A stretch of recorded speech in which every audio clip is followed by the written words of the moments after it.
As a director, you know how other directors they want to gun for best picture, best Right. screenplay. For me, the award that I always gun for in every festival is the Audience Choice Award, because for me, those are the people that I want to speak to. Those are the people I want to touch at the end of the day, and to win that award at an international film festival means that the work speaks for itself, and it's super great. And That's some of my personal heroes. So, wow.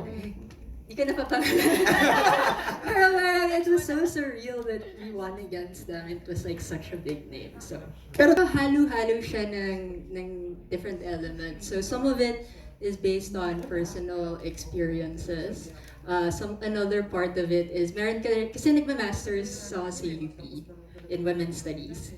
It's my second master. So, there's an academic theory called crypt theory, kung saan sinasabi na yung people with disabilities and yung LGBTQ plus communities, pareho silang minority groups na na-other Right. sa society in Agreed. terms of legislation, laws, and stuff like that. So I thought to myself, how can I tackle these issues in a Trojan horse of a rom-com? Okay. And so that's how Sleep With Me was born. Right. I think at the end of the day, as a storyteller, intention ko talaga na to tell as different kinds of stories as possible. Actually, medyo contentious nga yung relationship ko with the word GL. Because for me, Sleep With Me has so much more depth than what is than what that genre is known for. And his story kasi yung mga GL, mga lalaki gumagawa eh. And Sleep With Me was made with a predominantly all-female, all-LGBTQ plus team. So, yung gaze, yung tingin talaga niya, yung puso ng serye, is from the eyes and experiences of women. So that's what makes it different. Ako, in any project naman, it's about the script and about the story. Okay. And then kung maganda yung script, sino magdidirect? Walang Diba? personal na parang gusto mong tumulong din sa LGBTQ community or... Well, even before Sleep With Me naman, I'd like to consider myself an Kasama siya sa ally. Pride every year. It's always been important to me talaga na to show up for the LGBT community in other ways. So I think sana this also adds to that movement and also encourages people to really take action and not just yung parang tolerate. Yung parang talagang make steps, you know, do stuff to support the LGBT community. But more than anything, ang ganda lang talaga ng kwento. Ang ganda ng script, and that's really what drew me initially to the project. I'm glad that we somehow get to use, our influence as actors, to normalize these kinds of stories. And also, I've always wanted to work with Direct Sam, and I've always wanted to work with Janine. Parang wala na akong hanapin pa kasi napakaganda pa ng script. So it was just an immediate yes. Yeah. Actually,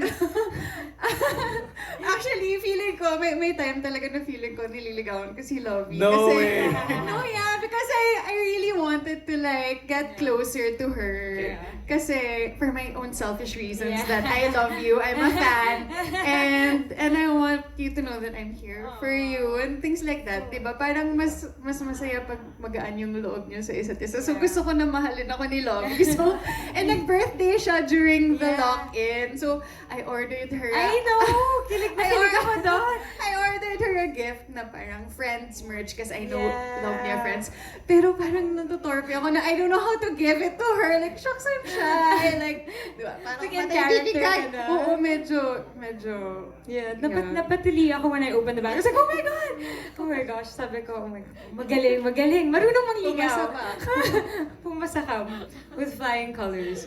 No, yun nga yung sinasabi ko, yung mamihan scene talaga was like, for me, the scene na kinikilig ako at the same time. Because at some point when I started becoming Luna in my head, talagang naka-conscious na akong tignan siya diretso sa mata kasi she was just like, alam mo yung parang very confident na looking straight sa akin. Di ba pag may crush ka, yung awkward ka na hindi ka makatingin.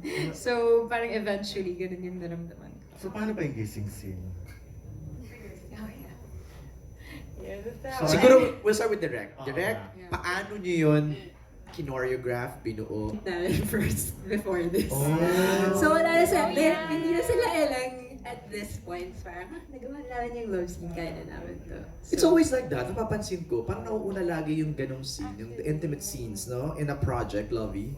Para ma-break agad yata. Love scene, Love my first love scene. And the first ni Direct Sam. No, but yeah, for some, I don't know, siguro nagkakataon, or I don't know if you did that on purpose, no, or maybe she's like, Sana nga, Actually, parang middle of the shoot na yun eh. yeah. Pero ano, it was fun to do, kasi nga parang, wala, iba yung pag-explore ng eksena na yun, because we were laughing at the same time. There were awkward moments, like how it is in At kailangan yun for the nuances, no? Direct, na Yes. medyo may konting ano pa. Yes. Saka, important for me as a female director na both my leads, komportable sila and they felt safe on set. So, every scene na intimate, ina-explain ko sa kanila yung ilaw, ito yung itsura niya, ito yung angle, ito yung ano. So, alam nila, they know everything that goes on, full transparency. So, I think it's easier for them to get on board.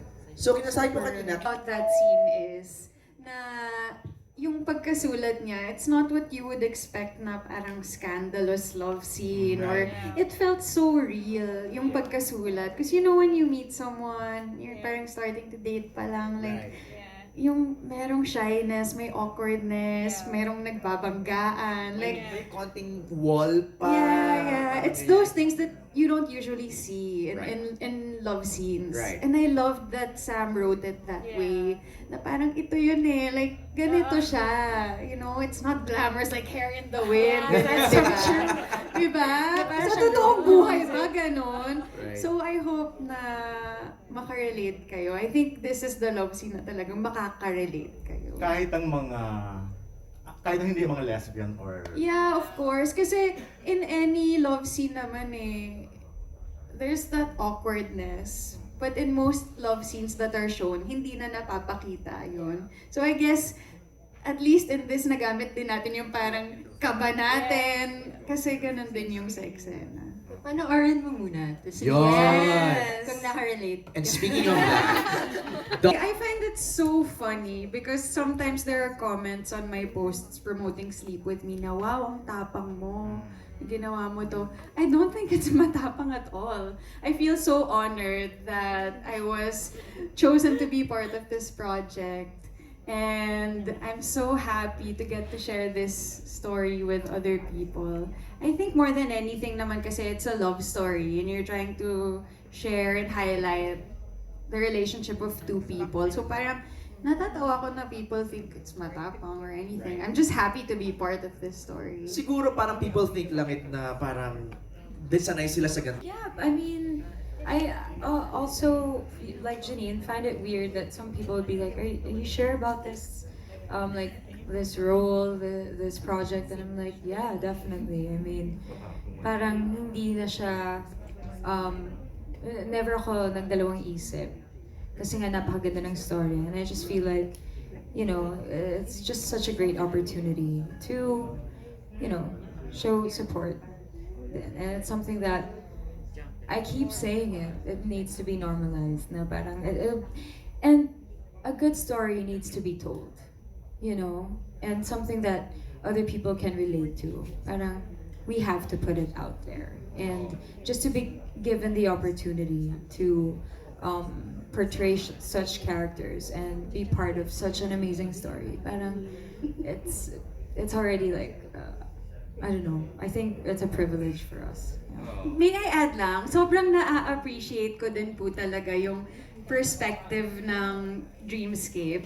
Like from being a Dreamscape girl and speaking to our bosses na, you know, the content that we put out, we want it to be global. And I think siguro like kami and us, like we're so used to watching these kinds of stories sa Netflix, sa Amazon, ganyan. Siguro yung mga ibang Pinoy nagugulat pa kasi hindi pa masyadong madami yung ganito. So ngayon naiintindihan ko na kung bakit para sa iba ang tapang mo, ganyan. But I'm so happy to be part of Dreamscape and, you know, under Project 8 and Sam kasi yung vision nila is to share Filipino stories globally.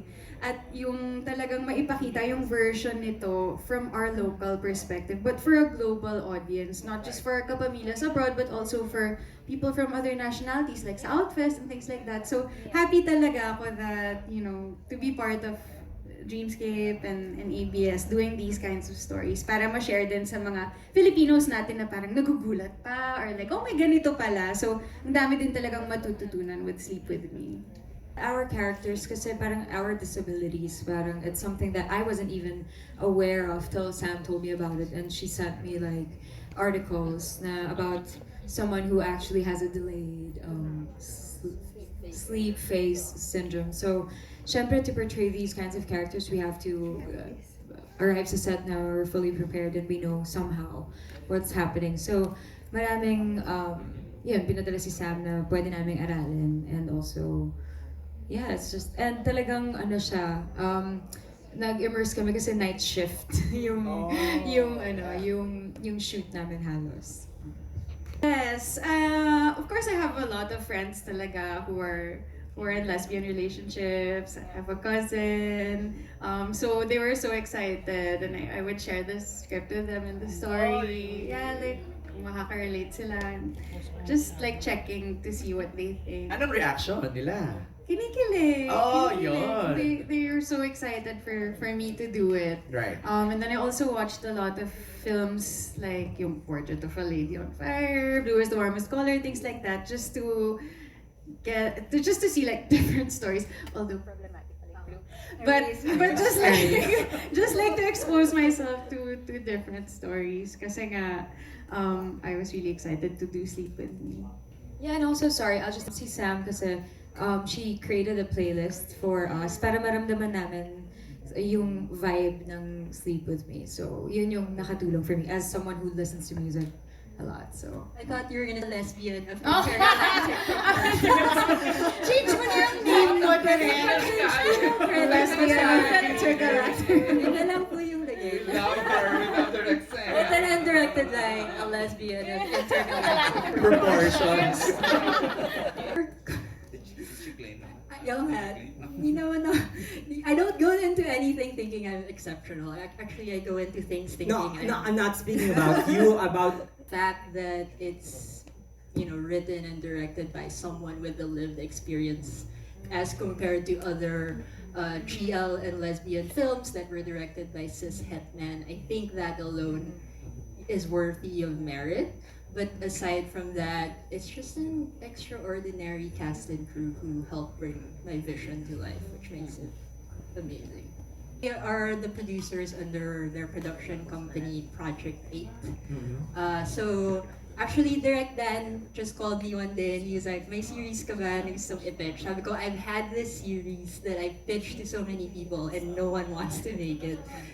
Do you want it? And he's like, tara, pitch natin sa Dreamscape. And so that's how it happened. Yeah. They kept pitching other names. I was like, I'm only gonna do it if it's Lovi and Janine. Oh, wow! Talagang para... Pero yun na siya, meron siyang specificities na very them talaga. Like Okay. my lines that refer to their quirks and nuances. So it's tailor fit for both of them. Wow! okay, thank you. yun nga yung maganda. Actually, even before that, nung pinapalabas yung first 3 episodes, narinig namin yung reactions ng mga tao. Doon pa lang, I was amazed, and I was like, I wonder how it feels to be Sam right now. Kasi the fact that she wrote it, and siya talaga yung captain of the ship, and everyone loved it. And yun, iba yung pakiramdam, and people started congratulating us, and it was just nice that na-appreciate ng mga tao that's not even like someone from the Philippines, you know. So it was great. Direct ikaw, may mga lumapit sa'yo. Syempre, yung favorite experience ko din, parang may people from other nationalities who came up to me, tapos describe nila yung feeling nila while watching. Parang, daw? I felt so excited. I was so giddy. I was like screaming. And I was like, no, actually may Tagalog word for what you're feeling, and that's kilig. Kilig. So it was, parang, it was cool na tayo lang yung may ganung word eh. And na nag-translate siya to other cultures. Right. Nice!